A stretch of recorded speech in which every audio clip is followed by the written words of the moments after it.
Hello, and welcome to another episode of Off Code. This is not off code. I don't know where I'm at, y'all. But it is all the things. Hello, and welcome to the show.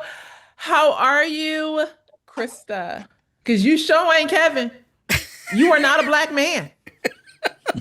Gosh, one of these days we're going to have a clean opening, Or we won't. or we won't. We I'm won't. Krista Bontrager, also known as a Theology Mom. This is the show where we talk about all the things related to God, the Bible, and real life. We record off code on Tuesdays, and so I'm just a day ahead. That's right. Please You're just forgive ahead me. of the game, ahead of time. Oh, Please forgive me. How's it going? it's going okay here. And I don't know, it's got to be like 100 degrees outside. We're turning on the air conditioning earlier and earlier in the day. But the good Well, news is that we are about to launch the Ambassadors for Biblical Justice program in 2 weeks from today. I can't believe it's finally happening. We've been working on it since December, and it's a vision that I've been wanting to work on for a couple years, and it's finally happening. it's finally happening. I am so excited to meet all of the students and get into the business of talking about biblical justice with everyone. It is going to be a very informative time. It's going to be a very good time. And I also hope it's a very challenging time. Like, I think if we're not challenged in the area of justice and biblical justice, then we definitely have more to learn. And I think there's always a little bit more to learn, to grapple with, and to think through about how scripture calls us to do justice. Yeah, and I'm excited to see what you and I are going to learn in the process too. I think it's Yes. going to be this is really our effort to provide an alternative to social justice, to not just constantly be screaming on the internet about what we disagree with about social justice, but to offer the biblical alternative to that and provide mentoring and discipleship through our program. And so this year, the theme on the podcast has been justice. And so we are continuing that theme today. We've got a pretty exciting show planned. We're just sort of rolling into the next aspect of the abortion conversation. We did the conversation a few weeks ago with Wes Fuller from End Abortion Now. We talked about abolitionism. Then last week we had our friend John Ferrer on to talk about the Abortion Museum and his effort with that. And today we have on our friend Scott Klusendorf. He's kind of the OG pro-life apologist, and going to continue the discussion and hear his side of the conversation. Yes, I remember the first time I met Scott. It was at a Maven conference.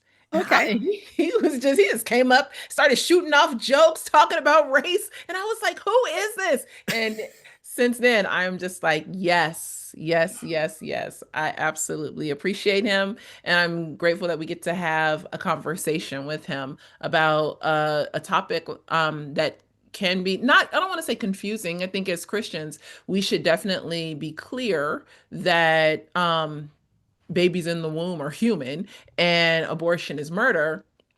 But I think when you look into things like the abolitionist movement or, this pro-life movement, and, there are many things that both sides would agree on and say, yes, we agree on this together. Then there are some places where they'll separate. So how do we think that through clearly? How do we hear both sides and understand the positions of both sides? And then, prayerfully and biblically consider what is the position that we should be approaching. We said this 2 weeks ago or 3 weeks ago when we had Wes Fuller on from End Abortion Now. Krista and I are still learning and wanting to have this conversation so that we can be informed and we can make wise decisions as we approach the conversation of the pro-life movement. Yeah. And so, yeah.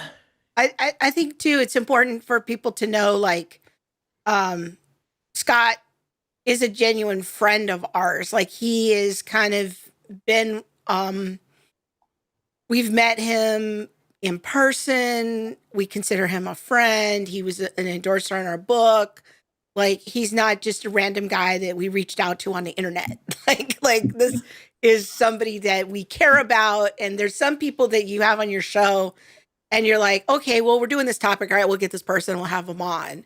But that's not how it is with Scott. So we might be pushing back or asking questions today, but we're doing it as a living room conversation where we're with somebody who is that we genuinely care about. He's our friend, and we're trying to help ourselves get to clarity and understanding, and inviting everybody into that conversation with us. So Yeah, and I feel like, as busy as Scott be, yeah, like, like just showing up on a random Monday yeah, he night, didn't you have know to what I do mean? this. Yeah, Yeah, so yeah. we So definitely appreciative. yeah. All You right, ready to with bring that, him on? yeah, let's do it.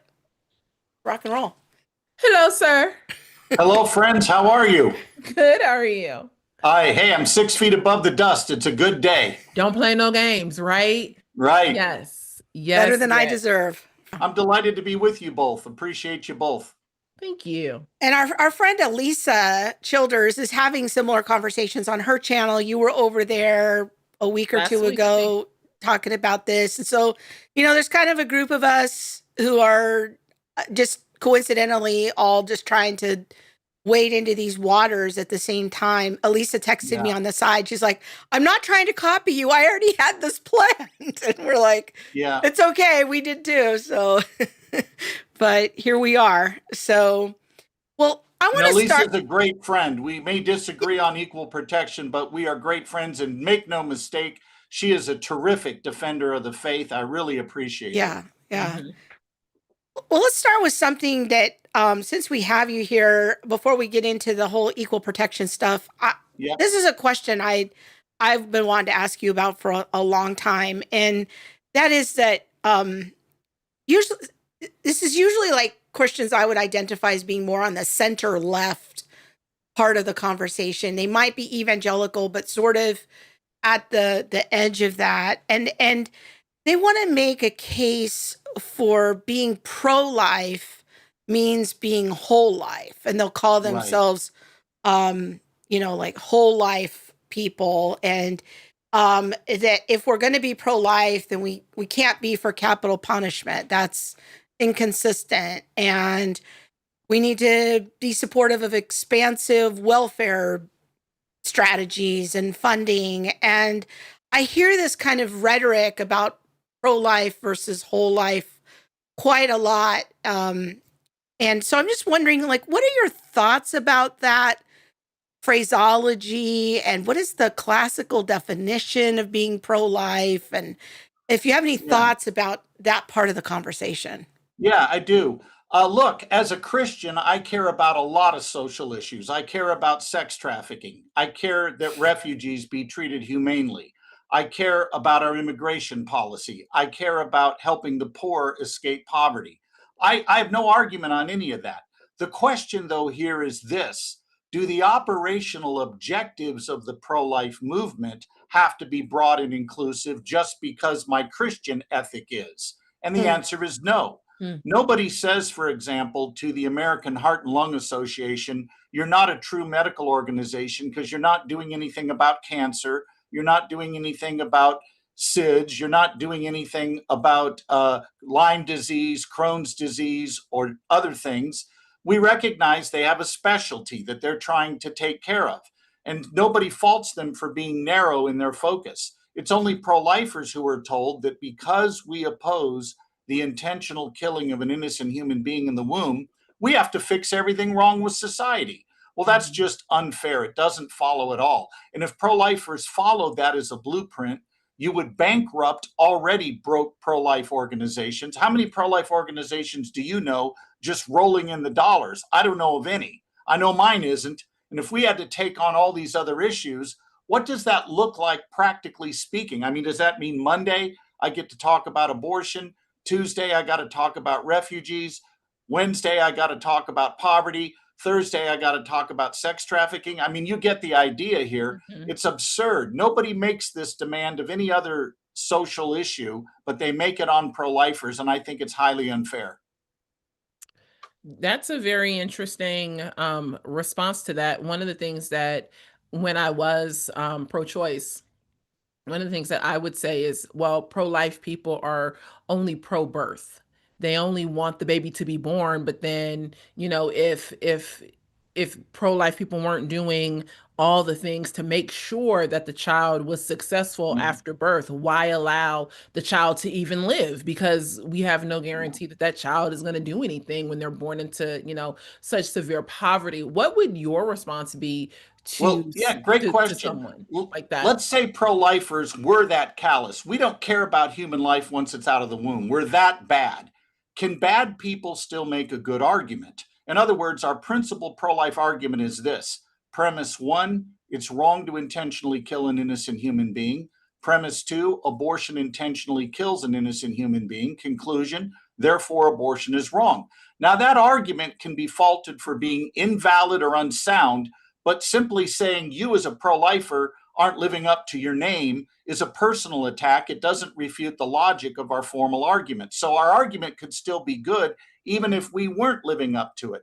But think of a counterexample here. Imagine an ER physician that graciously saves the life of a drug addict.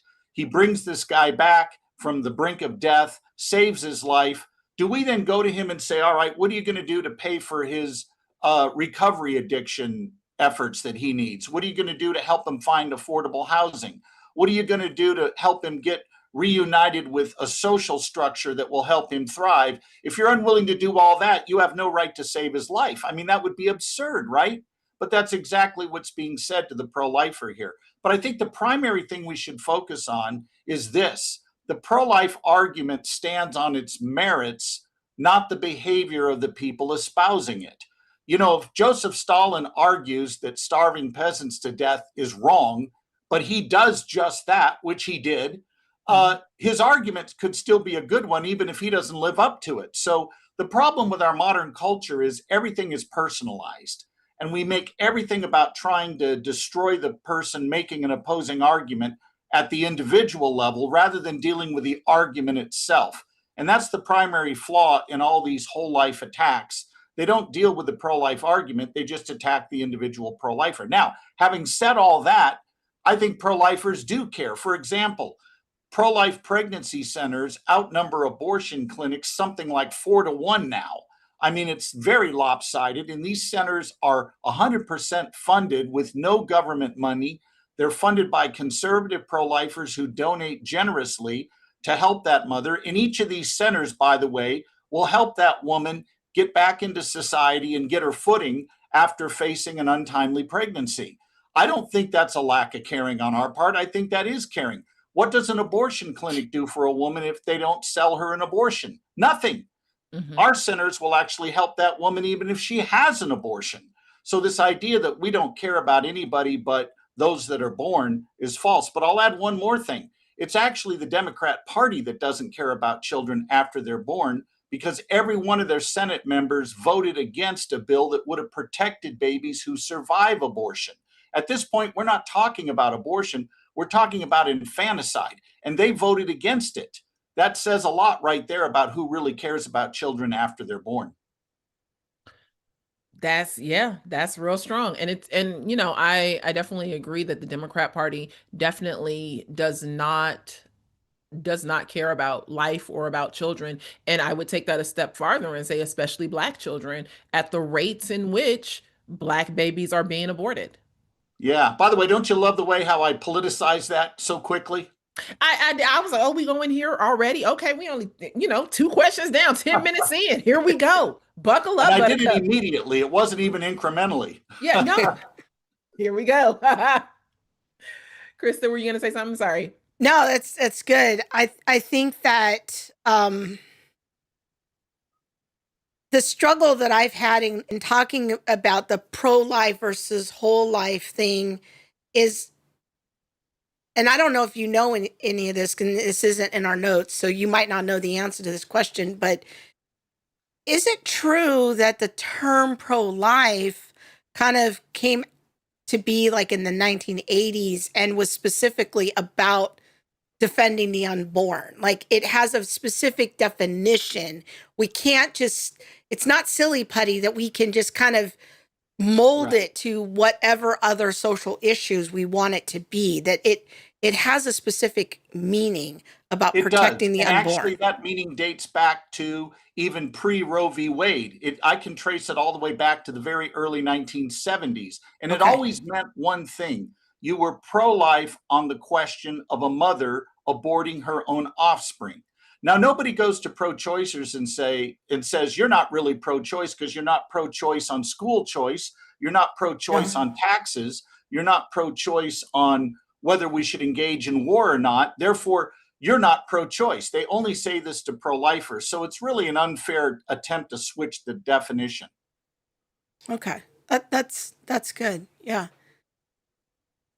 Monique, you want to do the next thing? I was gonna say too, when I think about being pro-life or just pro-birth, it makes me think all the way back to, I want to say, Saint Basil and him going to the trash heaps to rescue young children. Yes. The children that were thrown away. The idea of getting rid of your kid is not some new 20 to 21st century, No. invention. And so Christians especially have always been pro-life, not just pro-birth. And, we see that in schools that we formed or hospitals that have been made in pro-life centers. The argument just doesn't hold up. And like, I have to talk to myself about that, like, oh, look at all of the history that I didn't know, and all of the history, especially in Christianity, that was unknown, about just how pro-life Christians have been. Yeah. I mean, there's a great article out there written by Helen Navarra that is called The Lazy Slander of the Pro-Life Cause. And she documents in that article, which I believe can be found, I can't remember if it's National Review or Public Discourse. I think it's Public Discourse. But in that article, The Lazy Slander of the Pro-Life View, she documents how pro-life Christians have been exceedingly generous and how liberals, despite all their bleeding hearts, have been very stingy in their pocketbooks. And this is a federal judge writing this, not, just some Joe Blow somewhere. She's done her homework on this, and I commend that to your viewers. Let's, Krista, I think I just talked over you. I'm sorry. It's okay. I was just going to say, I'll have our moderators see if they can find that article, and we'll link it in the description. So if people want to explore that, they can do it. Go ahead. Right. I was going to move on to talk about some of the differences between the pro-life position and the abolitionist position, or the abolitionist position in the pro-life movement. And so I'm wondering, how would you summarize your approach to ending abortion? Because you've already kind of hinted at this incrementalism and things like that. You've thrown that word out twice. And so what would be your approach to ending abortion, and how do you think it should be done? Like, what's your ultimate end goal in the midst of this pro-life conversation? My ultimate goal would be every child protected in law in the womb from conception, no exceptions. That would be my position I am aiming at. The debate is over. What do we do if we can't achieve that in the real world right now? The fact is that all pro-lifers I know are abolitionist in principle, but we are incrementalist in practice. We practice what one author calls smashmouth incrementalism. We get all we can, and then we come back for more, and we're not stopping until we get everything we want. And I think it's important here to make a distinction between permanent abolition and premature abolition. And let me define the difference there. What I want is permanent abolition, an abolition that can be sustained, one that will not be overturned by future legislators, one that will not be tossed by the courts. And what I don't want is a statute on the books that is not enforced and is really just a dead statute there that is doing no good to save lives. And my concern is that we're having a debate not about principle. Abolitionists and pro-lifers agree on the principle that children deserve the protection of law in the womb. Where we disagree is what we do on the roadmap to get there. What's the roadmap to get to that? So this really isn't a debate about those who are principled and those who are not. It's a debate about two people that hold to the same principle but disagree on how we get to the end result. That's where the real debate is. So then you would say that your end goal, as an incrementalist, would be to still criminalize abortion because it is murder. Yes. I am disagreeing on the timing and the prudence of pushing that right now at this particular moment in time. And my argument is it's premature. They're not going to be able to sustain it. These laws would be unenforceable. I mean, think about it. 80% of all abortions are right now chemical abortions. Well, chemical abortion pills present the same as miscarriage in the ER. You wouldn't be able to tell if the woman is suffering a natural miscarriage or took the pills. How are you going to enforce that? And laws that are unenforceable are bad laws and teach very bad lessons. Some of my friends on the abolitionist side said, well, we need to criminalize abortion because the law is a moral teacher. They're right about that. But bad law is also a moral teacher. Laws that can't be sustained also teach the public that it's a law not worth keeping, and that it's really just an obstacle to society flourishing. So I want laws that are sustainable, and that requires some cultural work.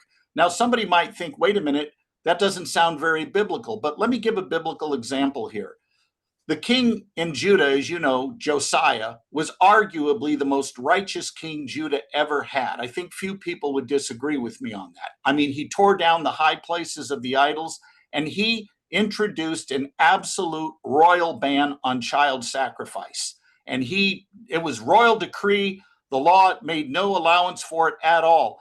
However, within a generation, Jeremiah is standing in the valley of blood where these children were killed, and the practice of child sacrifice was back full steam. Why? The law had changed, but the hearts of the people had not. So that was a problem. You can't escape needing to bring along with you the hearts of the people. It's not a debate about whether we change hearts or pass laws, but there is a dependency on the law needing the culture to be brought in line. And by the way, this is exactly the point that the great abolitionist Frederick Douglass made in his tribute to Abraham Lincoln. Douglass said that had Lincoln not been prudent in carefully moving incrementally to abolish slavery, the practice would have never been abolished. And that it was Lincoln's ability to bring the people along with him to the point where they were willing to pass the 13th Amendment that led to the abolition of slavery. Douglass understood that though at the time he was often impatient, that it was Lincoln's prudence that actually brought about the end of the evil that he was seeking himself to get rid of. So I think there's a place for political prudence that is not compromise. We're not compromising our principle in saying, you know what, you can kill some children, but not others. Rather, what happens is the pro-life legislator inherits an evil from an evil assembly. Remember, we live in a real world. We are not a theocracy. The people who are our neighbors, who are in the governing bodies, don't hold our worldview. And somehow we have to try to limit evil and promote the good insofar as possible in that context. And so the politician who says, look, I don't have the votes to protect all children, but I can protect 70%. There's 30% I can't protect. I'm not going to sacrifice the 70% while I wait for the 30. I'm going to move to save as many lives as I can, and I'm going to keep coming back until I get all of them. But wouldn't it I see what you're saying with Douglas and Lincoln, but Lincoln didn't have to convince the slaveholding states. He needed to convince those who were directly in his under his steed or in his in in his Congress. reach. He just had to convince the ones in Congress. And so if he could convince those, it was still the hearts of the people. Because when I was having a conversation with someone else and they put forward the same argument that we need to shift the hearts of the culture. But I think biblically speaking, we would all agree that the hearts of man are going to continually grow wicked. And so if Lincoln had waited for the hearts of the majority of the culture to change, I don't know that we would have ever passed the law to get here. So I definitely see what you're saying, but I don't know that it's an argument that I could jump on board with, because Lincoln didn't have to change the hearts of the slaveholders. Well, here's the thing. I'm not arguing that hearts need to be made perfect. I'm arguing the hearts need to be there to sustain the law we're talking about, the specific legislation on the books. If you pass a law that bans smoking, but everybody still is going to smoke and buy cigarettes, this is what's happening in Australia right now. They passed an absolute ban on smoking, but they're not keeping up with the smugglers. They would have to inspect every suitcase coming into the country. So that law is in trouble. And actually, their law on abortion in Australia had the same problem. You can go back to 1969 when Australia, in their major provinces, banned abortion with a perfect ban, the kind that abolitionists would love.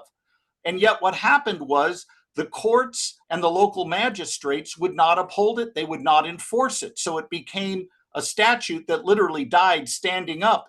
There was a law in the books, but it was unenforceable. It was premature, and it ended up saving no lives because the local magistrates responsible for enforcement would not do their job and enforce it. So this is what I'm talking about. Imagine if we passed a bill that equal protection advocates want, one that banned abortion from conception, which I support, and said we're going to punish women for murder. Only 8% of the American public supports criminalizing women who have abortions. 8%. Those are the people that are going to make up our juries. So you need unanimous support on a jury to convict a woman of murder for taking an abortion pill, for example. And you also need evidence, which you're not going to have given these drugs present exactly as natural miscarriage. So you've got an unenforceable law, and you've got a public unwilling to do the enforcement, both at the DA level, the jury level. And so what do we end up with? So I think you do have to bring the culture with you. You can't just wave a magic wand and say, here's the standard. This is God's standard. We're going to impose it. And this was Douglas's point to Lincoln. Lincoln very carefully and prudently understood he had to bring his fellow citizens along with him. Now, I'm going to actually say, Monique, that the situation facing Lincoln was actually worse than what you just described. He had the Copperheads in the North that wanted to reunify the country but leave slavery intact. Mm-hmm. And they tried to force him into the Crittenden Compromise in the early 1860s. And Lincoln refused. He refused to sign it. He refused to reunify the country if it meant slavery stayed intact. So there was his principle. He was not going to, cede his principle to these people. However, Lincoln was very prudent on when he released his Emancipation Proclamation. He waited till after the Battle of Antietam, where the federal forces, the Army of Potomac, achieved a marginal victory. That's when he issued his Emancipation Proclamation, which, you're right, it only declared the slaves free in the South, not the North.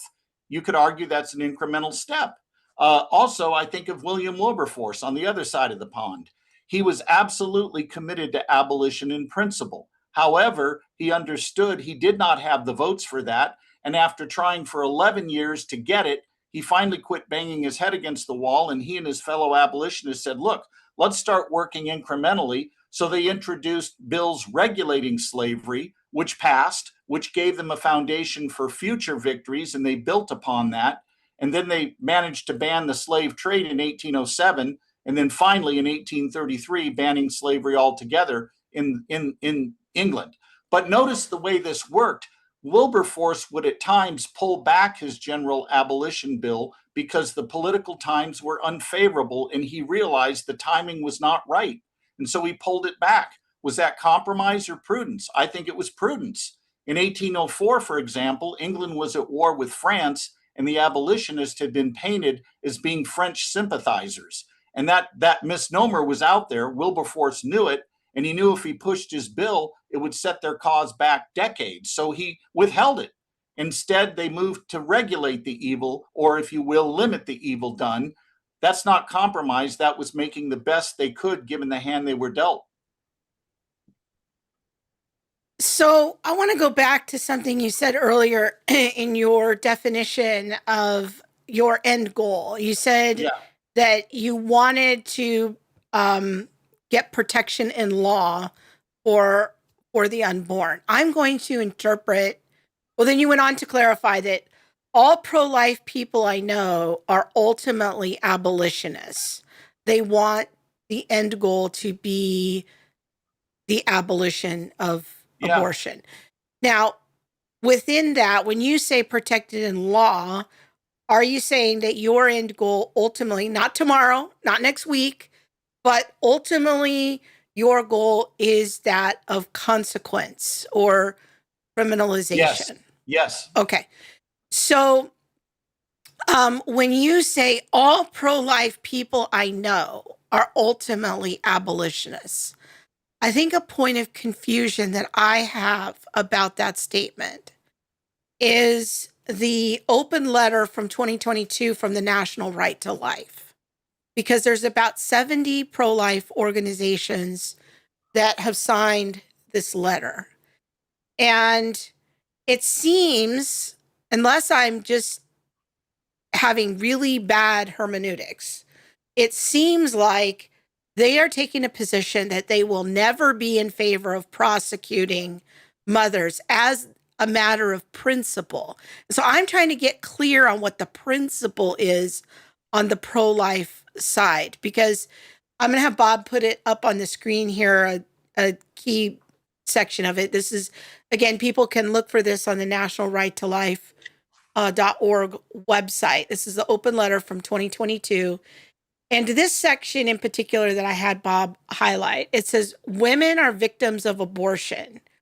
So their position is that there's actually two victims of abortion. One is the unborn child, and the other is the woman, that require our compassion and support, as well as ready access to counseling, social services in the days, weeks, months, and years following an abortion. As a national and state pro-life organizations representing tens of millions of pro-life men, women, and children across the country, let us be clear. We state unequivocally that we do not support any measure seeking to criminalize or punish women, and we stand firmly opposed to include such penalties in legislation. So are they saying, because people like the Susan B. Anthony Foundation, if Bob, if you could scroll to the final pages of that, the Students for Life, the March for Life, and a bunch of, keep going, it's all the way at the end with the signature, here we are. Americans United for Life, National Right to Life, Susan B. Anthony, March for Life, the ERLC, even a couple of Democrats for Life, the New Wave Feminists. I had Destiny on my podcast a while back. They have all signed on to this. And so what is your take on this document? Do you see this as a different stream of the pro-life position than where you are? Maybe you can clarify that. It's a different position than my own, yes. Okay. My position is that ultimately the North Star for the pro-life movement should be that every child is not only protected in law, but that our criminal code matches for abortion what it would every other unjust taking of human life. That is my North Star. My argument is more temporal. I'm arguing it is not prudent at this time to lead with bills that prosecute women for murder when we're losing in red states big time, and that it's going to set the movement back. I'll give you an example. Think about deep red states like Missouri, Montana, Kentucky, Ohio, and even Florida, where we lost the majority vote and would have had abortion rights written into that state constitution were it not for a 60% threshold. We are losing in deep red states where equal protection advocates say we can win. No, what they're doing is introducing bills that make it more likely that these states will pass state constitutional amendments enshrining abortion into the state constitution, which would mean an equal protection bill is dead on arrival in that state. So is every other pro-life bill you might try to introduce. So I'm saying we have to live in the real world, and we need to be prudent and shoot for permanent abolition, not premature abolition that will cost babies lives. I didn't sign that letter, by the way. I think right, and that's why I wanted you to have opportunity to clarify where you are in that conversation. So when we had Wes Fuller on a few weeks ago, he outlined three kind of general streams under the pro-life umbrella. There was abolitionism, which was his position. Then there was the kind of more national right to life. There's two victims in abortion. We're never going to stand for criminalization stream. And then what you mentioned earlier, the smashmouth pro-life position. Would you put yourself in that middle stream? I'm in the smashmouth incrementalist position. Okay, so that would be like Doug Wilson would be another person who's a high visible. Doug Wilson, Craig Ireland, and others. Okay. Just Yeah. want to have clarity on And by the way, I've taken some heat from some institutional pro-lifers that are not happy that I won't say in principle I will always oppose having women escape any legal consequence. Okay. I do think there should be consequences for intentionally killing an innocent human being, but what those consequences should be must be prudently considered in our real world environment we're forced to live in. And we can't just make a magic wand appear and wave away these obstacles. And if you're leading with bills that suggest it's okay to prosecute women for murder right now, you're not only not going to get those bills passed, remember, they have not achieved success anywhere. They failed in committee by lopsided votes everywhere they've introduced these equal protection bills. And the reason is not hard to figure out.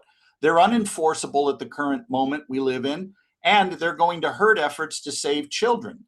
And lawmakers don't like that. And that doesn't mean they're unprincipled. And this is the part that bothers me about the abolitionists. They want to frame this as those that are principled vote versus those of us who are not, when in reality, we're saying we share the principle of protecting children. Let's save as many as we can, but we disagree on penalties right now in terms of the political timing of this. And they don't seem to understand the prudence factor that I'm talking about.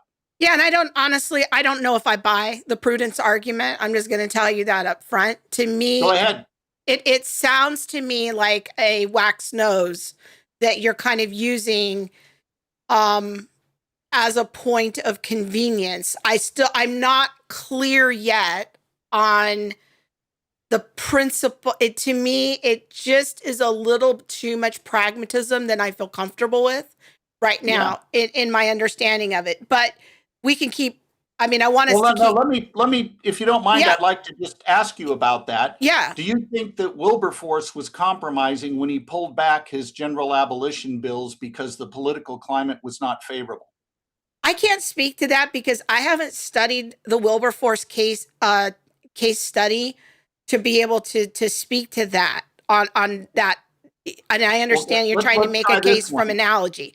I can't speak to that. But what I am saying is that I just don't know yet. It's like fair enough. I don't know yet. And I can hear what you're saying in your conversation I watched with Elisa. You used the word prudence a lot. In the conversation I watched that you did with my friend Micah Kunkel, you used the word prudence a lot. And it seems like it's kind of this word that gets thrown out there. And I don't know yet what the exact principle is behind it. And so I'm trying to listen carefully to that, but I just don't know. Well, let me throw out a biblical example or two, if you don't mind. Sure. Was Mordecai prudent to secure the right of the Jews to defend themselves when the law of the land at that point was they could all be killed? I mean, the situation presenting Esther and Mordecai was genocide against their race. Mm-hmm. Mordecai secured a partial or an incremental step, if you want, where he very prudently went to the king and said, would you sign in a parallel order to the law, which can't be changed at this time, allowing my people to defend themselves? And the king went along with it. Now, they didn't get equal protection for the Jews, but did they secure protection that saved some lives? Yeah, that was politically prudent. If you think about even God in the Bible, God issues commands against divorce, for example. But yet he says that because of the reality of where his people were, he allowed for divorce in some cases, even though obviously that wasn't his ideal. Mm-hmm. Was that sinful of God to do? I don't think so. And then even if you look at the Mosaic Law in a context where God is governing his people directly in a theocracy, allowed for things that regulated evil but didn't abolish it. For example, slavery is evil, but God incrementally delivered his people from Egypt. 10 plagues, for example. And then remember the first thing he asked Moses to do? Allow my people to go to Pharaoh and request that my people go 3 days' journey into the wilderness to worship me. Incremental step. And then when Israel finally gets to the promised land, God tells them that they're going to take the land little by little. We see this all through scriptures. Now, what was going on in that land? Child sacrifice and evil, a lot of things. So I think that biblically we see examples of prudence there, Mordecai and Esther being a classic one. Yeah, I agree. I have a little trouble with the divorce example because we're not talking about a capital crime. So that seems a little bit of a false analogy to me on the surface, but I could consider it. I'm just telling you honestly and transparently, like how I'm struggling with it. Well, let me try one more then that might be interesting sure. to you. Jesus paid tax to Caesar. Would you agree? I missed the first word. Say it again. Jesus affirmed paying tax to Caesar. Remember? Sure. Yes. Yeah. Render to Caesar what is Caesar's. Yeah. What was the Roman government doing in part with that money? Practicing all kinds of genocide on people, and yet Jesus is living in a political reality he did not create for that nation, and yet he's functioning within it and being prudent on how he deals with it. So I think prudence is only a cop-out when you use prudence to obstruct justice that is realizable. So if it were the case that we could abolish abortion right now with full equal protection, which by the way hasn't happened anywhere and isn't likely to, if we were able to do that right now and somebody comes along and says, well, let's be prudent by not, rushing into things. After all, women will still need access to abortion. And after all, we don't want unwanted kids running around. That wouldn't be practical. Well, that would be an example of using prudence to obstruct justice that was achievable. But when you operate in a fallen regime, in an evil world where full justice is not available, then what you do is you limit the evil done and you prudently work within that system to bring about as great a good as you can. I think what a lot of people forget, we are not legislating under the Sinai covenant right now. Mm-hmm. We are legislating under Romans 13, where lawmakers are given the power of the sword to restrain evil. And that's the job of the Christian legislator. So if a legislator is in an assembly where the votes are there to pass full protection for unborn humans, and he won't do it because he intends to stall, intends to be gradual about it, that's not prudence, that's compromise. But when you don't have, isn't that kind of what's happened in a few states? Where isn't that kind of what's happened? I mean, no, there have been no state legislatures that have come close to having the votes to pass these equal protection laws. They haven't even gotten out of committee, and they're losing. I don't know if that's true, though. I don't know if that's true. I don't know if that's true because, like, in the, and I could be wrong, but in some research that I did, in the Louisiana example from 2022, it did pass out of committee, and it looked like it was going to pass, and then the pro-life establishment came in there and said, we don't want people to vote for this. And then the bill died. I mean, I'm not sure that that's there. See, here's where I'm struggling is that even in some red states, there have been efforts where it looks like something could have passed like equal protection.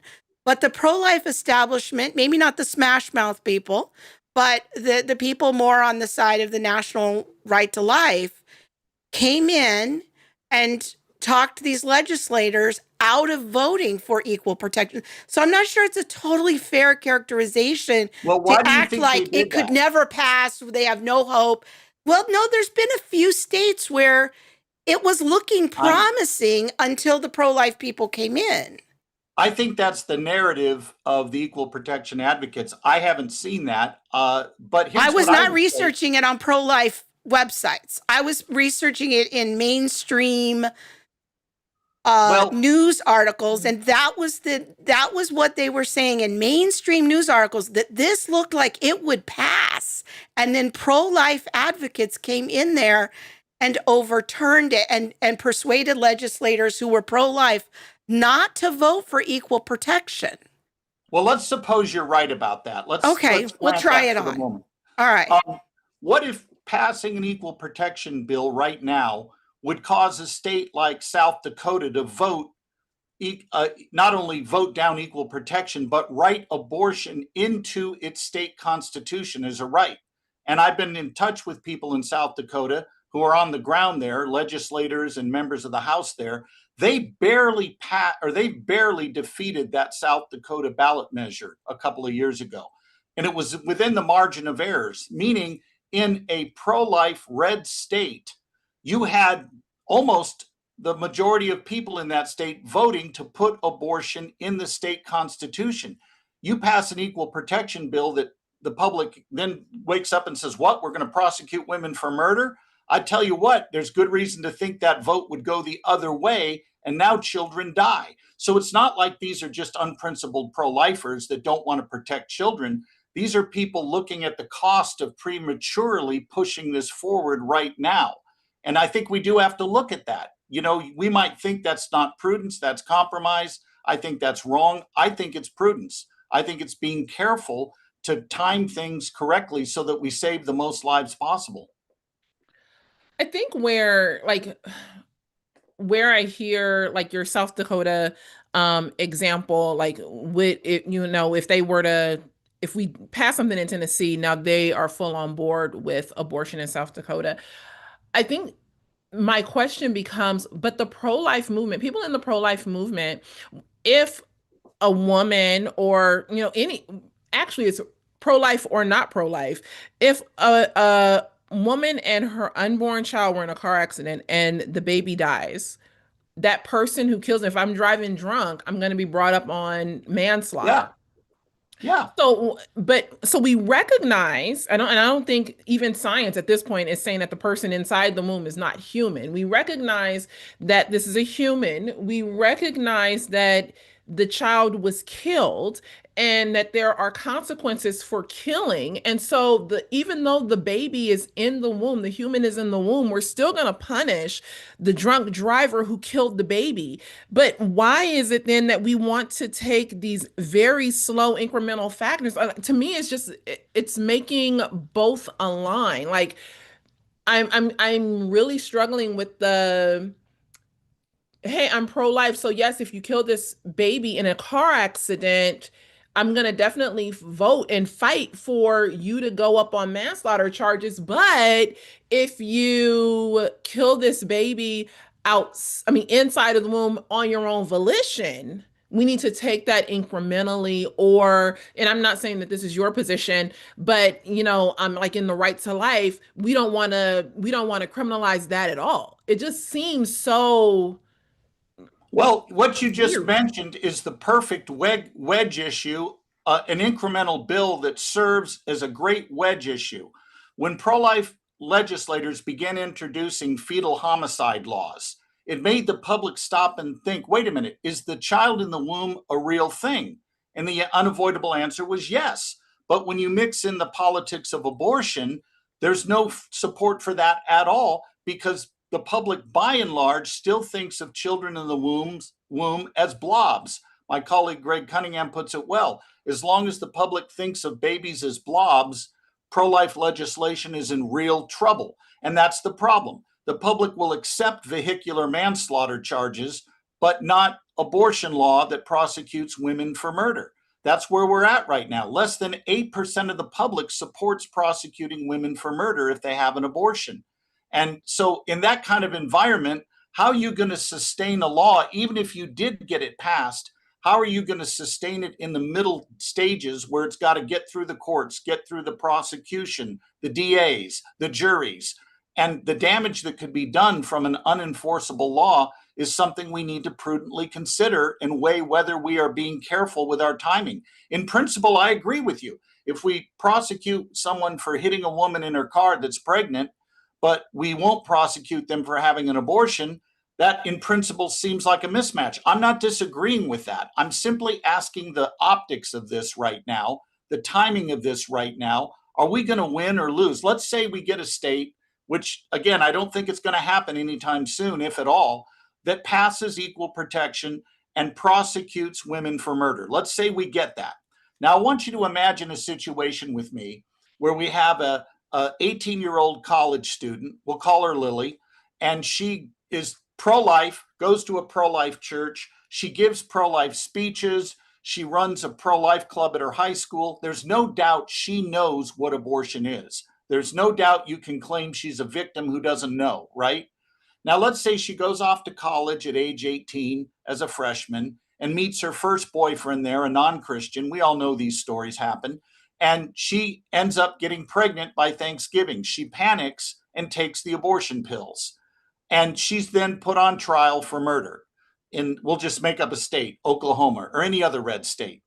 What are the optics of that to the rest of the nation right now, where what's on the table for pro-lifers is trying to prevent these state constitutional amendments being passed that codify abortion rights into the state constitution, where we can't touch it? The optics of that are very, very bad for our side. And what I'm getting at with my South Dakota example, if there were an equal protection bill that passed there, what it would do to motivate opposition to the pro-life side would be hard for us to calculate. And I think we would end up losing these ballot measures even more than we have. So I'm looking at that going, wait a minute, we got to be careful here. I don't want babies to die because we're being imprudent on how we propose our legislative steps. But I've heard you use this example before. And so I guess a question that's come up for me as I've heard you use this example is, it seems like there's more focus on the woman, the mother. I'm going to stop calling her the woman. I had to change my vocabulary to calling her the mother. But the real victim is the child. And it's like, I don't disagree.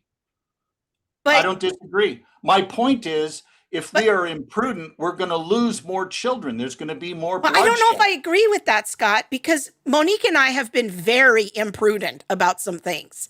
In 2020, we were the first ministry to speak up against Black Lives Matter.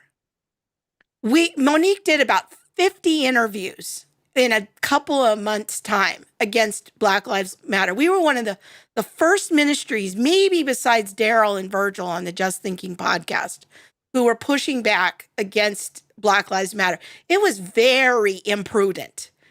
Everything, all of the cultural energy was going one direction. And corporations were sending millions of dollars to BLM. We did a very imprudent thing and said, this is wrong. This is Marxism. We got on podcasts and told people not to bow the knee no matter what. We pushed back.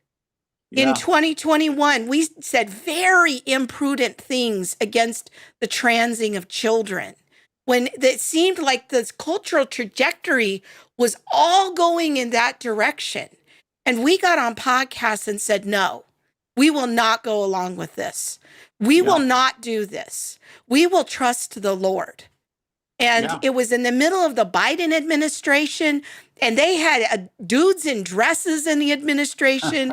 And we said, no, we will not go along with this. We have said and done many, many imprudent things.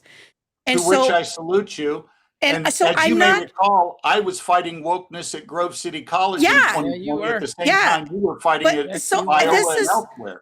This is what makes me a skeptic of the argument of saying, well, this isn't prudent until we change hearts and minds.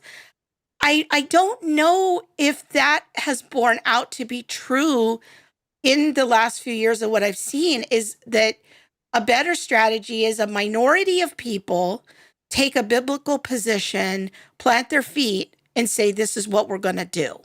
And we are going to keep beating this drum. I don't know. These are my thoughts. This is a transparent public conversation. Yeah. Well, first of all, I think when somebody assumes their position is biblical, that's question begging, because the whole debate is over whether political prudence is biblically justified. So I don't want to beg the question with that and accept their assumption.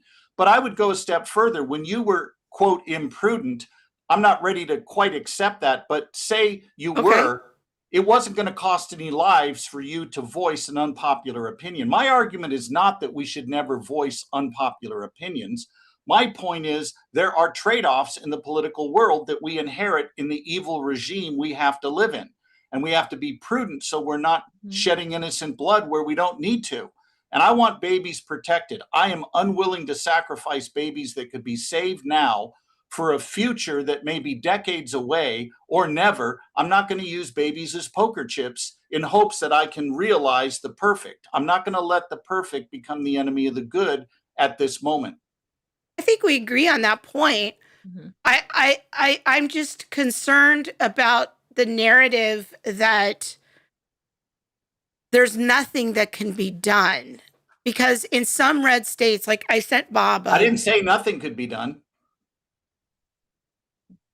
but there have been, it seems, and again, I could be wrong, but it seems like, for example, in the Louisiana example, that, and I sent Bob an article from, it says they're an independent news reporting service, so they're not a pro-life group. Right. If the headline says pushback on Louisiana's scuttled abortion bill reveals a limit to how far anti-abortion groups are willing to go. The law would have classified abortion as homicide. This was an equal protection bill. I think End Abortion Now was part of this effort to get this in front of lawmakers. Bob, if you scroll down a little bit to the second section, right there. The original legislation, including the possible homicide charges for abortion, passed out of a House committee with a 7-2 vote last Wednesday. So it did pass out of a committee. It got past a committee, but it didn't get past that because then it got backlash after it came out of the committee from abortion rights advocates, but also anti-abortion organizations and politicians, including the Louisiana Family Forum and Louisiana Right to Life, came up against the bill because of to suggest a woman would be jailed for an abortion is simply absurd. It looked like this bill could pass. There were enough pro-life people in the legislature, in the majority, that they thought the bill could pass. But then the anti-abortionists combined with a certain stream of pro-life people came in and defeated the bill. So I just don't know if it's true that we might not be able to get equal protection passed in some deep red states. Well, it's not passing in deep ones like Tennessee or South Dakota, and I understand why. Now, they're going to try again in South Dakota, and they're not going to prevail again because they're organizing against it in a way that I happen to agree with. Let's say that you had passed that equal protection bill in Louisiana. What would have happened to these ballot measures in the states we managed to stall, like Florida and South Dakota? I think they would have moved forward, the public would have, to write abortion into their state constitution, because the public has bought the narrative that the pro-life movement hates women, wants them to die, and wants them locked up. We might wish that weren't so, but that's where it is. What I'd like to see, let me give you some things I would like to see. Number one, let's unify to beat these state ballot measures. We got to do that, because whether you're an abolitionist or an incrementalist, your bill is dead on arrival if abortion rights get written into the state constitution. Our first order of business has got to be to stop that. And that means we don't do things that make passage of those bills more likely. Then the second thing I would have us do, let's pass an absolute ban on abortion and leave the penalty side of this alone. Let's just say you can't kill an unborn child in the womb, no exceptions. And that way we find out who our real friends are. Who are the people who are using incrementalism to obstruct versus those who are using it in the name of political prudence? And then thirdly, we need to band together to stop incursions on pro-life free speech. This is a real problem. We saw this under Democrat administrations. Yeah. And then fourthly, I think we need to work to make sure we're protecting our pregnancy centers, because we know what happens when Democrats get in. They want to shut them down by forcing them to refer for abortion. These are realizable things we need to do right now and could do. But, you know, one of the things that's most troubling to me, I asked the leader of a major abolitionist organization. He was on my porch. We were having a conversation. And I said, hey, listen, if there were a bill that would ban abortion from conception, no exceptions, and the only provision was it didn't include a prosecution of murder for women, if you were governor, would you sign it and protect the babies, or would you leave the babies unprotected because you could not prosecute the mothers? His answer was he would not sign the bill. Okay, I think that's terribly lopsided, and I think it's very short-sighted. Again, I want to come back to what I talked about earlier.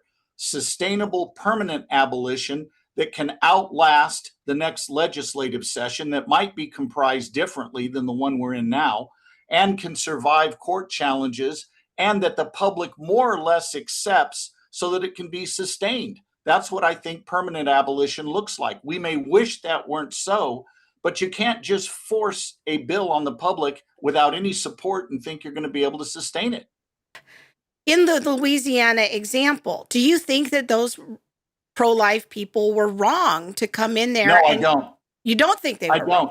Okay. I think they were taking the long view. They were looking ahead going, wait a minute, if Roe is overturned, we're going to have a state fight, state by state, and this is going to be very bad optics for us if we're leading with bills that prosecute women for murder. Again, you can agree in principle that that's our North Star, that we would like to land there, but that's not the reality of where we are right now. We can't even stop these ballot measures in deeply red states like the ones I mentioned, Ohio, Missouri, Kentucky. We lost in Florida. Again, 57% of the public voted to write abortion into the state constitution. The only reason it didn't happen is because of the structure 60% threshold. That's very bad for our side. We do not have the public with us, Krista. We might wish we did, but we do not. In fact, I think if you were to pass, or if you were to put to the public right now, in a state like Oklahoma, a red state, just straight up, should we write abortion into the state constitution as a right? I think you're going to have a hard time defeating that. Again, we've seen this already. I'm not just guessing. This happened in Ohio, a deep red state. It happened in Kentucky. It happened in Missouri, a deep red state. So we've got to be realist about the world we're inheriting right now. And prudence is not a cop-out. It's just a recognition of the real world we live in. You know, the hour went quick. I have more questions. We might have to, invite our dear friend Scott back, but because I want to make sure that we are also respectful of your time. And I have a lot of questions too, like, and I might just throw mine in since I've been more on the quiet side. One of the things in a conversation I had recently with someone was that, the goal is to make abortion unthinkable. Is that I think that's your position. Like, we don't even want to have this as an option, in our mind. But what would you say that takes? Like, is that these incremental steps? Is that like, well, we have to change the hearts of all the culture? Like, what is the unthinkable? And do we not get there by law? And I think we've probably touched on some of this a little bit, but I do want to talk about that just because I think it's a very interesting position to say, we want to make it unthinkable. I think for some, even if we were to rehash a conversation on slavery today in 2026 America, some would be like, I could get on board with that. It's unthinkable in the minds of many, but not in the minds of all. Well, first, I disagree with those who say we can't pass any legislation until we change all the hearts. That's not what I'm arguing. I'm talking about a specific legislative proposal, these equal protection bills, and I'm saying we do not have cultural support for it. We don't have legal support for it, and it's not going to be sustained. It'll be premature, and it won't be a permanent abolition. And I think the thing we need to keep in mind too, Monique, is this, that when you hear abolitionists say that they're the only ones that are pushing for abolition and pro-lifers like myself don't want abolition, they're not peddling abolition. They want you to believe they are. They're peddling criminalization. Now, again, as my North Star, I agree with them. But here's the thing to keep in mind. If you pass an equal protection bill, you have not abolished abortion because it will continue. There'll be mail order pills that will be sent into the state. There'll be abortion tourism that will happen. You have not abolished it. When Lincoln passed the 13th Amendment, he did not abolish all the harm being done to African Americans. That took, another 100 years to fix that? Or one could argue at least a few more years till the 14th Amendment came along. But Was it a good thing to go ahead and move forward with the 13th Amendment? Yes, but Lincoln did not have the votes to get equal protection, but he still went ahead and got the 13th Amendment done barely. My point is this: everybody in this is forced to be an incrementalist. The equal protection bill is at best a legislative step toward the end goal of abolition. And again, as a North Star, I support what they're asking for. Mhm. But we've got to be mindful of the realities where we live. We can't just wave a magic wand and pretend they're not there. And what would happen? Let's say we pass a equal protection bill and it's overturned by the next ballot measure that comes up. Believe me, the other side will rally and get that overturned, or try to, or they'll work to overturn it legislatively, or the courts will enjoin it. And then where are we? Now we have an example of a law on the books not being enforced, and that teaches a lesson too, a very bad lesson, I might add. So I want sustainable abolition, permanent abolition that is going to be here for the long term. In the meantime, I want to save as many babies as possible. And one of the problems I have is equal protection advocates oppose steps to save babies now because we can't save all of them with their particular bill. I was accused of making babies wait for equal protection by one pro-life advocate, but the reality is he's the one making them wait because he will only support a bill that does everything he wants that he doesn't have the votes for right now, while he lets the other 70% die.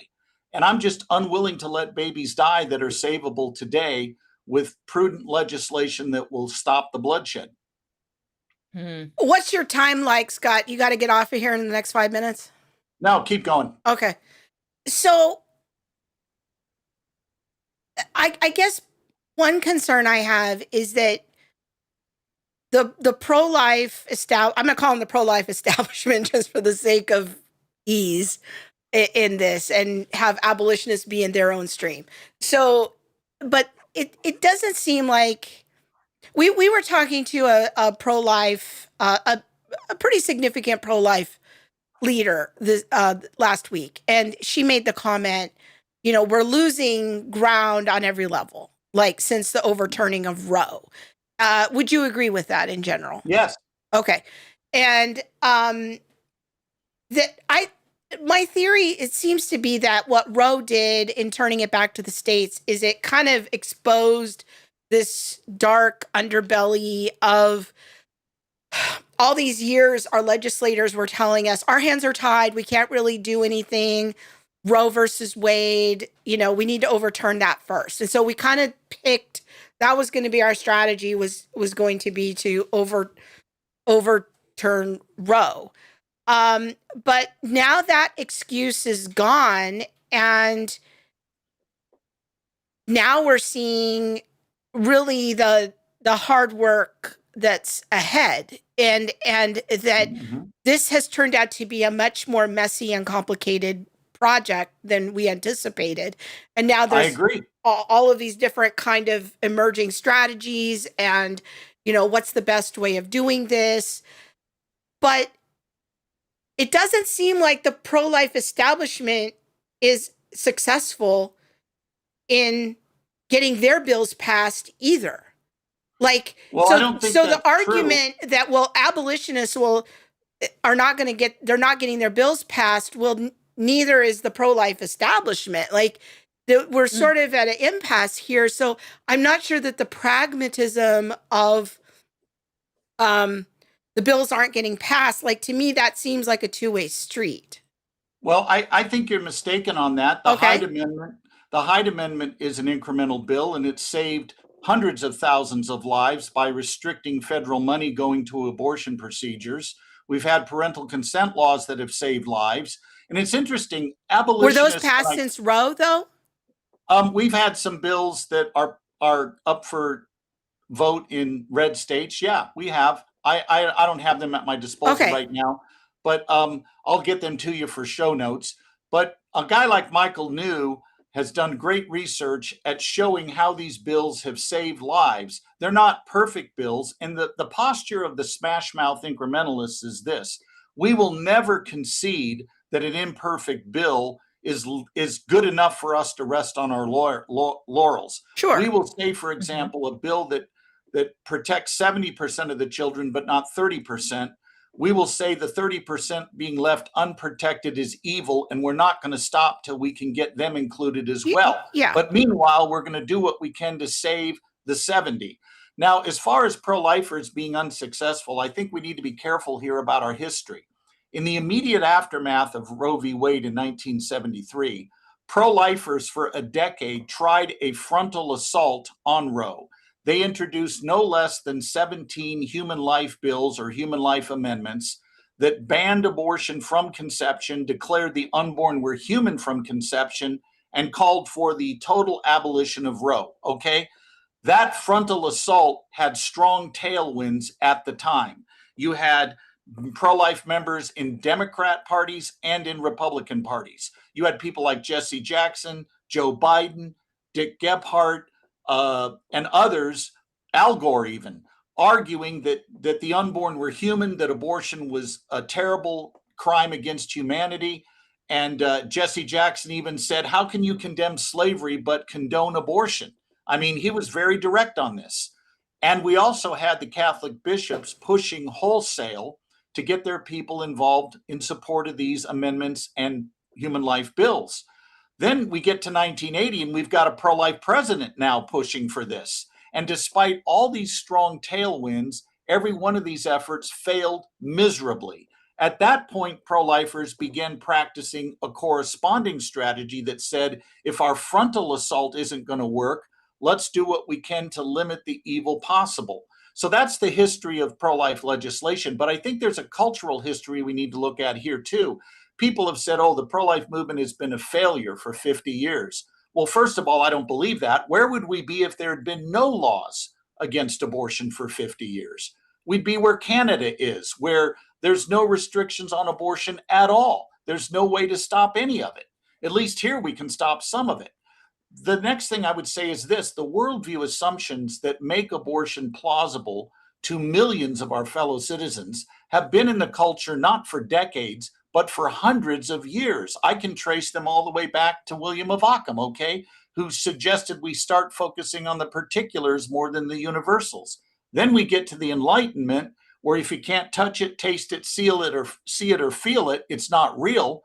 If you can't measure it empirically, it's not anything that has truth value to it. Well, morals can't be measured empirically, so what did that do to morals? Well, it relativized things. And it's taken a while for the culture to fully embrace these ideas, but they're coming full circle right now. In fact, a colleague of mine, who I think both of you know, Dr. Carl Trueman, who's written this book, The Desecration of Man, is arguing that we are realizing Nietzsche's prophet right now, that what is happening is the culture is coming to grips with the idea that the Imago Dei is garbage. And it's not just that it's garbage. With no God in the picture, we are seeing the desecration of man, the attempt to tear down the image of God in man. And here's why. Trueman argues that because the image of God suggests that we have intrinsic purposes, that means there's limitations to our freedoms to invent ourselves any way we want. That's the cultural reality we find ourselves right now. You can't pin that on the pro-life movement. That's something that's been brewing for hundreds of years. So I think there needs to be a dose of realism and patience here that says, okay, could we do better? I'm open for that discussion.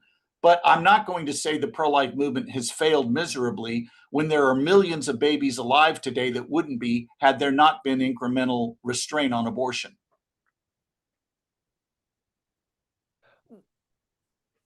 This might be a little bit off the beaten path that you guys have gone down, but one of the things that I think that I thought of this morning as I was thinking about this interview is, and I've heard this question before, would your position be the same if we were talking about children who are already born? Like if we were talking about toddlers, or if we were talking about, infants, the idea of this incremental approach.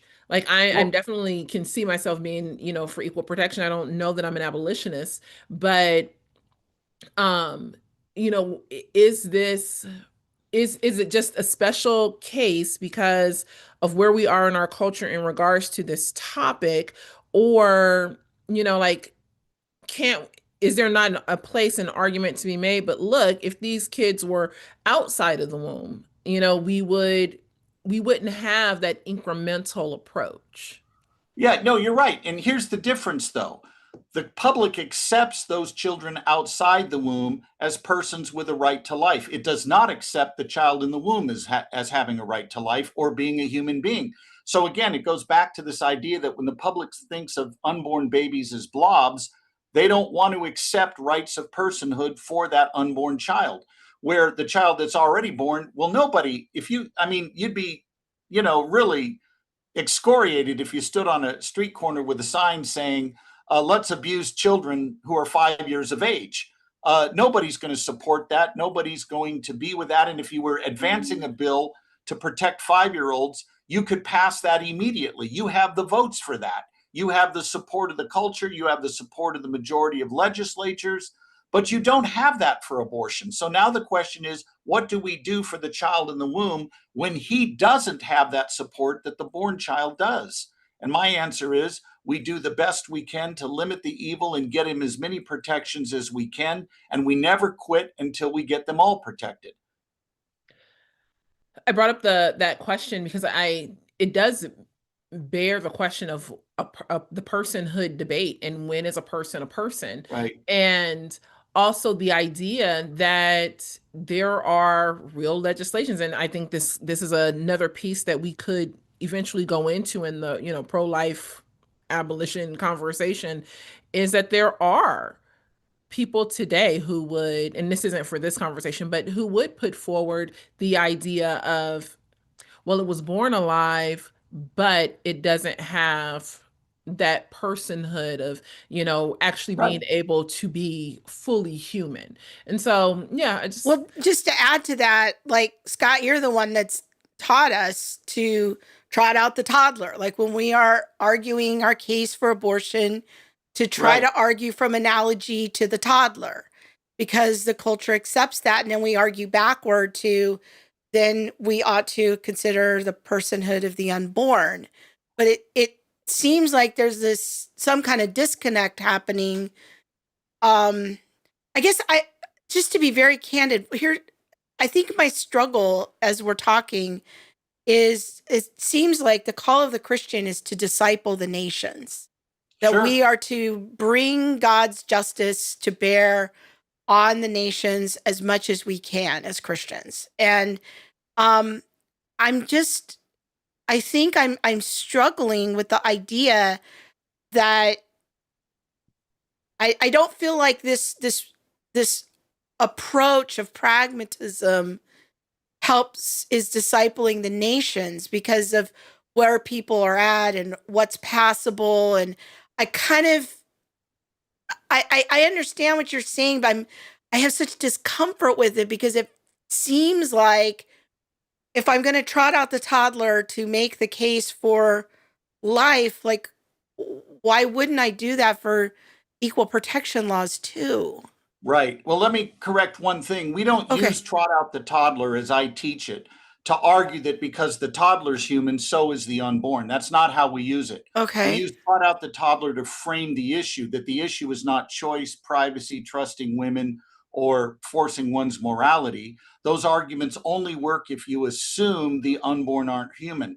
So we trot out the toddler to assume the question begging assumption of our opponents that the unborn are not human, and it forces them to argue that the unborn are human, because we can say to them, you would never argue for choice if we were killing toddlers. You only argue that way for the unborn. Why? Because you're assuming the unborn aren't human. We use the science of embryology to argue for the humanity of the unborn, and we use philosophy to show there's no essential difference between the child in the womb and the one outside that would justify intentionally killing the one in the womb. So we're not using trot out the toddler to establish the humanity of the unborn. We're using trot out the toddler to frame the issue around the question, what is the unborn? So there's that. That's the key reason we use trot out the toddler. Remind me of the second thing you said. Oh, pragmatism. Let me say a word about that. Pragmatism can mean one of two things. It can mean you're obstructing justice. For example, let me give you 3 governors. We'll call one Bob, one Abraham, and one Caleb. Bob resides in a state where spousal abuse has always been legal, but he now has the votes to overturn it completely and protect all women.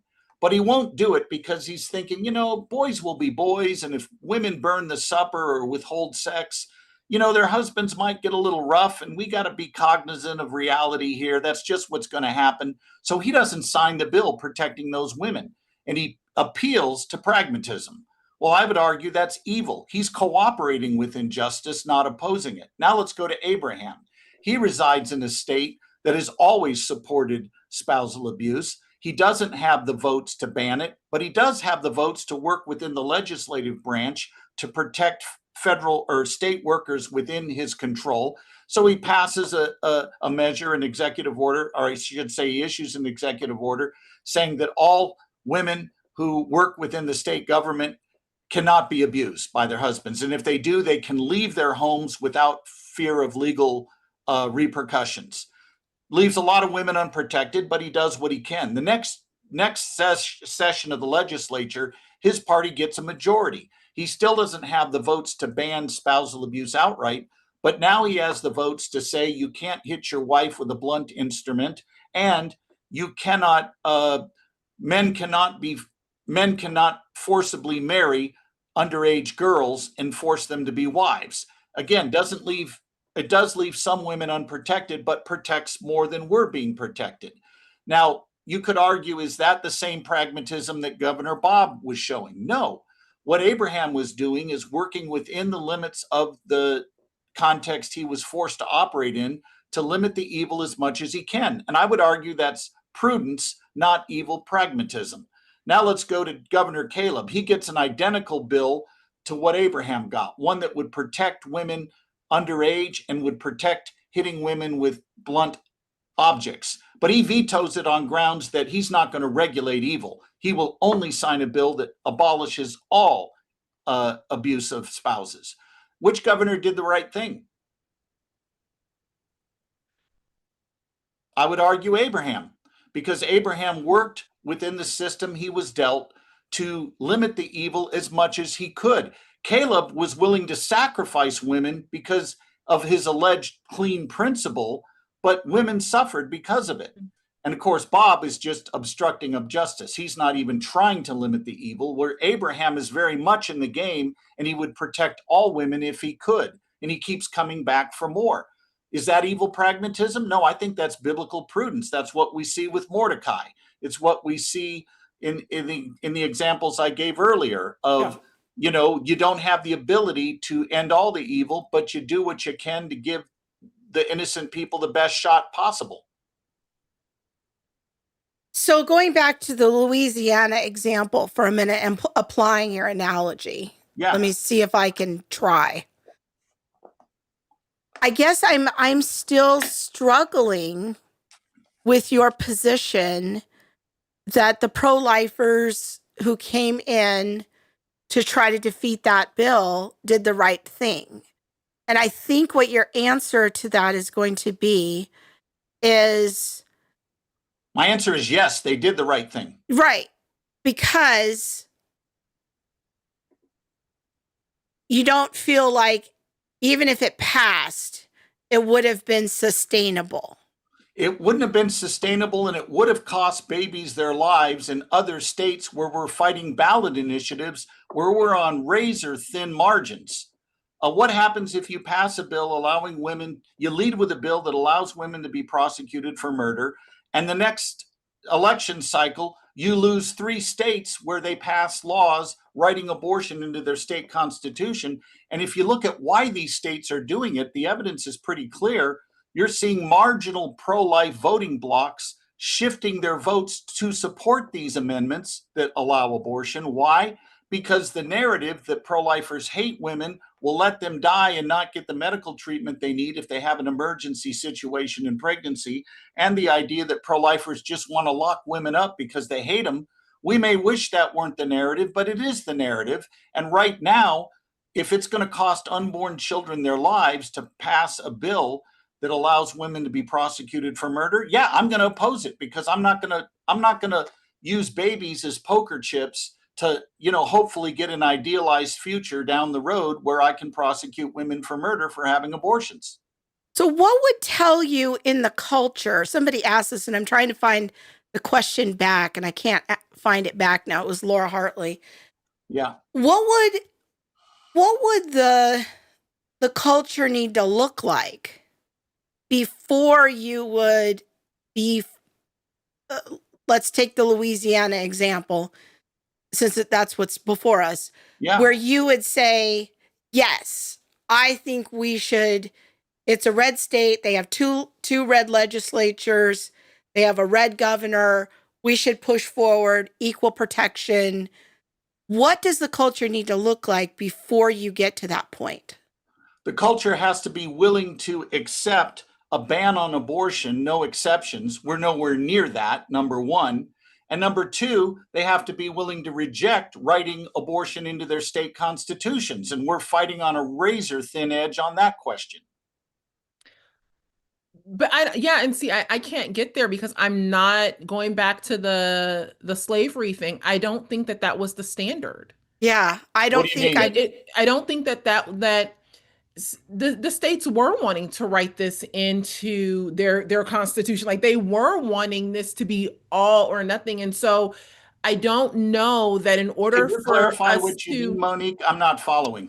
So if I'm understanding you correctly, you're saying that culture needs to be against this, and we need to be at a place in our broader culture where states aren't wanting to write this into their state constitutions. Am I understanding you correctly? Yeah, laws have to be sustainable. And if you don't have a measure of cultural support, they're not sustainable. But I don't think that that was the standard for the ending of slavery. And so Okay, even if I were to agree with you on all those points, I think there's something about the slavery connection to all of this that doesn't quite swim with me because I'm like that, but that wasn't the standard. And so if we're making that the standard, then I would say we just need to go ahead and go all in right now and just get on that abolitionist track because then the law will tutor people and it will help them to understand we are not doing this. Because the South wasn't ready, but the law went forward anyways. But actually, let's go back and look at Lincoln, then let's look at the Civil Rights Act of the 1960s. Lincoln did not have the votes to prosecute a war against slavery in the early stages of the war. The northern states were not with him on that. In fact, if you remember, Lincoln only campaigned in 1860 to limit the expansion of slavery in federal territories. Correct. He said he wasn't even going to mess with it in states where it already existed. Okay. Why did Lincoln do that? Because he was compromising his principles? No, because he knew he had no chance of governing if he came on full guns blasting in favor of abolition right out of the gate. And this frustrated Frederick Douglass at first. But then Douglass slowly began to realize, wait a minute, Lincoln's playing a long game here. He realizes that if he cuts off federal expansion of slavery in the territories, eventually the Congress is going to be heavily weighted against slavery because the new states coming into the Union would not be in favor of it. So Lincoln's playing a long game, being very prudent here.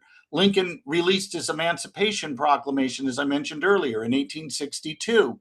Because he had to wait until there was a victory for the Army of the Potomac for that proclamation to have any weight to it at all. At that point, the South had been winning every major battle. I mean, First and Second Manassas, other encounters that happened, where Fredericksburg and other places, where these battles were going against the Union. And it wasn't only until Antietam in the fall of 1862, where there was a marginal victory, where Lincoln said, okay, now I got a window to do this. And it was an incremental step. This is what we see Wilberforce doing. He doesn't go all in on abolition. Well, he actually did at first, and it went nowhere, and public opinion was worsening. So then they decided, you know what, let's ban the slave trade in a measure, and then we'll come back for general abolition at another time. Let's build and get a victory going, a sustainable victory. You mentioned the law teaching lessons. Laws that don't pass don't teach lessons. Laws that aren't sustainable teach bad lessons. The laws that teach are the ones that win, that get established, that get passed, and we're able to implement them and have them be sustained. That teaches. But it doesn't work, and prohibition's the obvious example of a law that could not be sustained. The intention was good, but look what happened. Eventually, the bootleggers caught up and they figured out a way to get around it. The culture didn't support it. And as a result, it taught a lesson that this was a very foolish thing to do. And today, anytime you try to pass laws limiting alcohol, you're laughed off the stage. Why? Because bad laws also teach lessons, and not in a good way. I think the Lincoln example is tough because my understanding, it's always hard to go back in history and kind of try to parse all of that out and then apply it. But my understanding is that when he was running for president, he ran on a platform of limiting slavery, but he was not an abolitionist. He kind of was more of like, I'm against slavery. I think it's a bad idea. I think it's immoral. But he was not in the same camp as the strict abolitionists.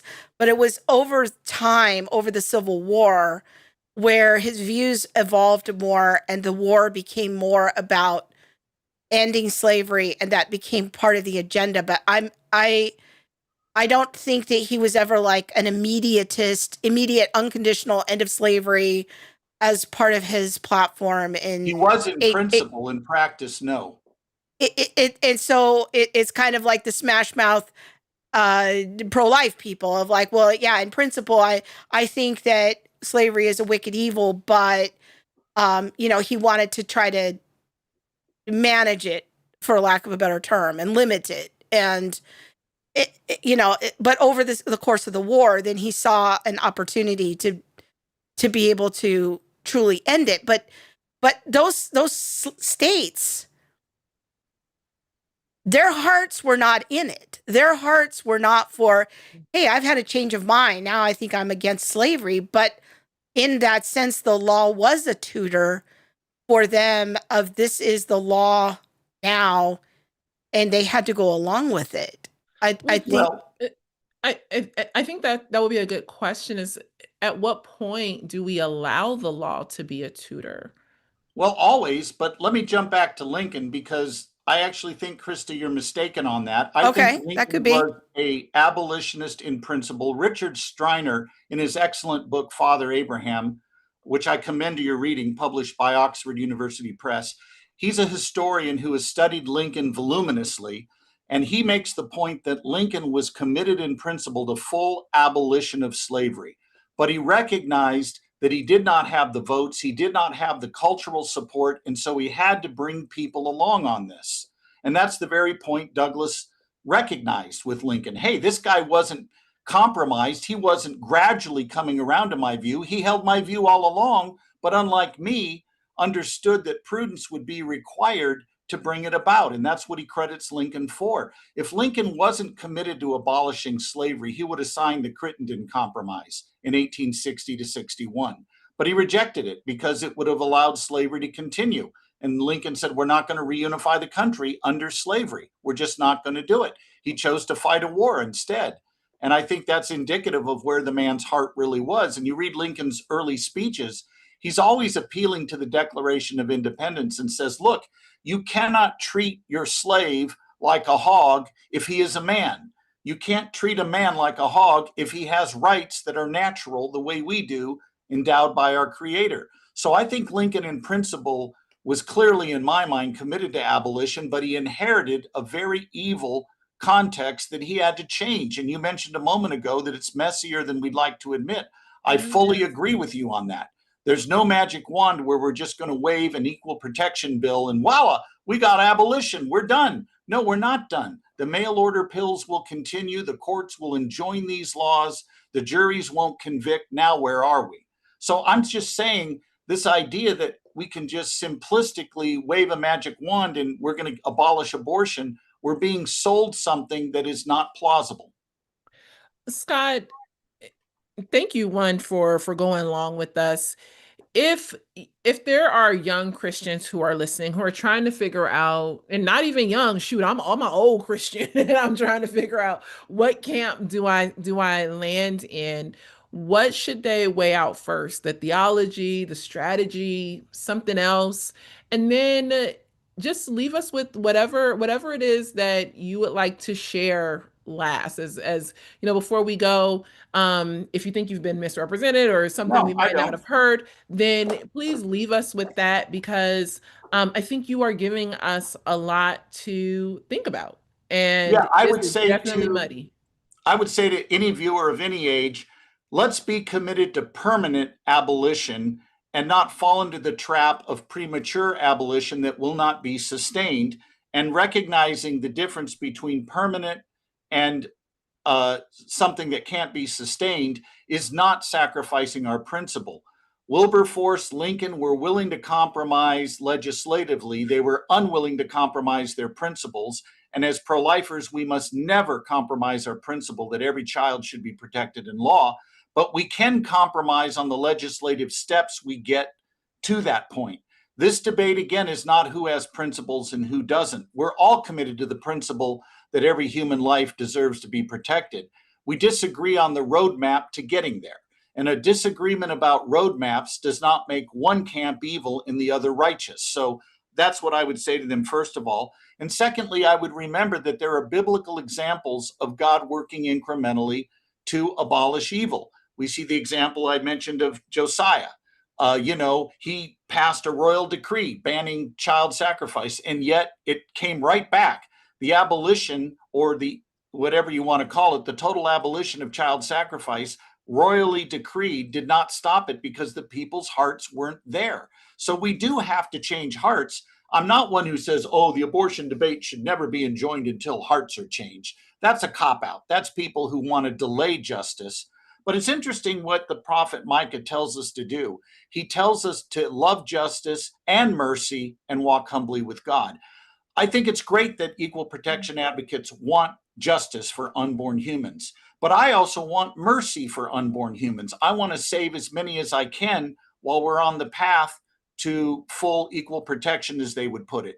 I'm unwilling to sacrifice babies whose lives could be saved today with incremental legislation, holding out for an idealized future that may be decades away. What it comes down to is this: as an incrementalist, I am forced to tolerate evil I can't beat, okay? That I can't protect 100%. What happens with the immediatist is he refuses to prevent the evil that he could prevent, saving the 70%, because he can't save the other 30. Well, I think he will answer for that on Judgment Day. On Judgment Day, I'd rather show up at the throne room and God say to me, why did you compromise that moral principle? I'd rather hear that than hear, you could have saved some children and you didn't do it. So I'd rather show up guilty and plead the blood of the cross than show up with blood on my hands because I didn't save children that were savable. So I would just say, don't let people demagogue the issue by saying this is a debate between those that are biblical and those who are not, those who are principled and those who are not. It's a debate about the roadmap to arriving at the principles realization that we all want. That's what the debate is about. So it's not about compromise. It's about sustainable abolition versus premature abolition. All right. Well, thank you, Scott, for staying over and talking to us. I think this was a good discussion to kind of continue to push the ball down the field. And one last thing, I didn't mention this article, but I commend it to your viewers. Craig Ireland has a fantastic piece out called Clean Hands, Dead Children. He's a theologian, a very respected theologian, and he goes deeper into the biblical case that we've been talking about today than we could do on this show. I commend that to your readers. It's a very thoughtful piece. It's lengthy, but I'm sure your viewers are up to it. They're smart people. They listen to you guys, so they can handle it.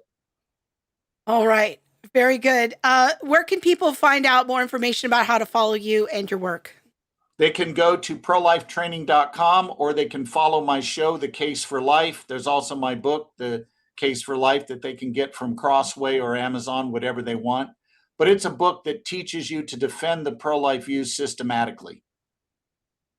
Very good.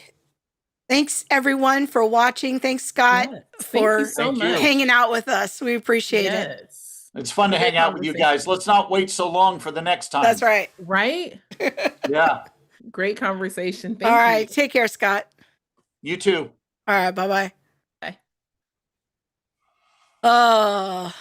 That was a good conversation. It was a really good conversation. I think that there's what I learned is that you can be for something, like I think we would all agree that we're for the criminalization of abortions, and there might be different roads to get there. You have to weigh out what road might have more speed bumps, or what road is might have a pothole that you didn't see.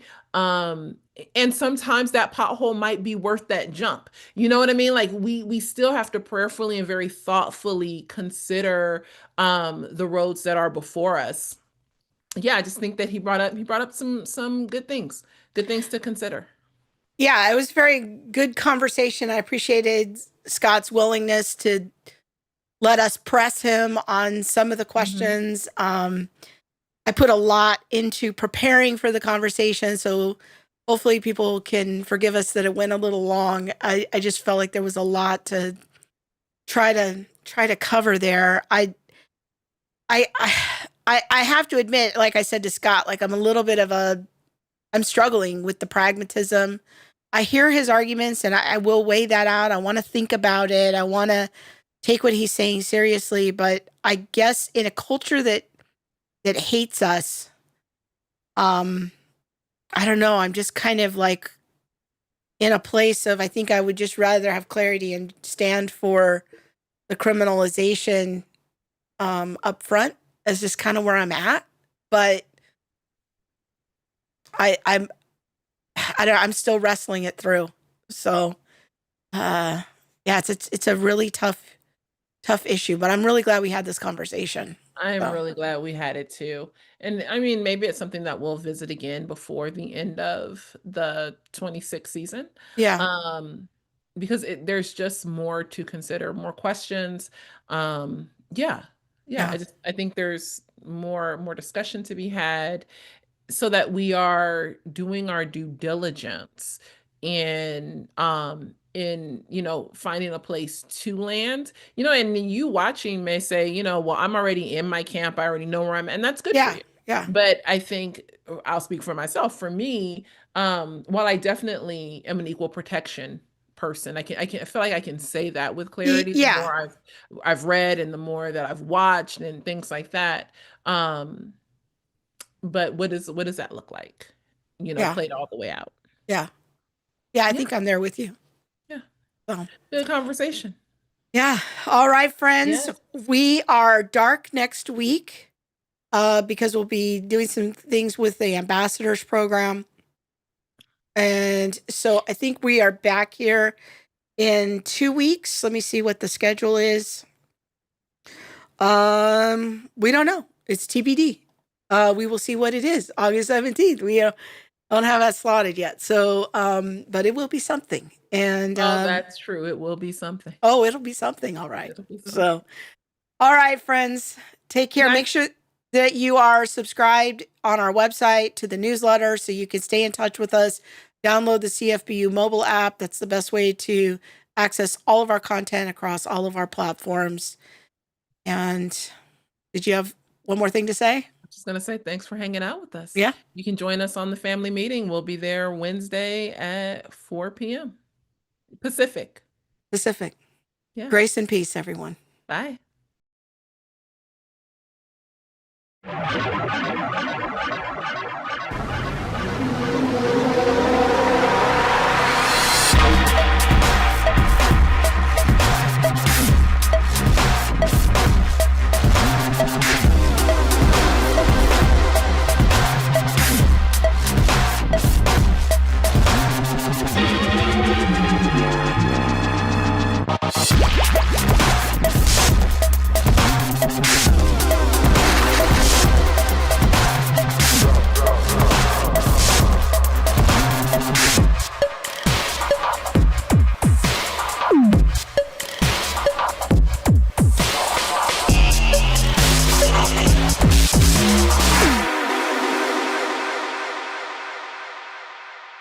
There's nothing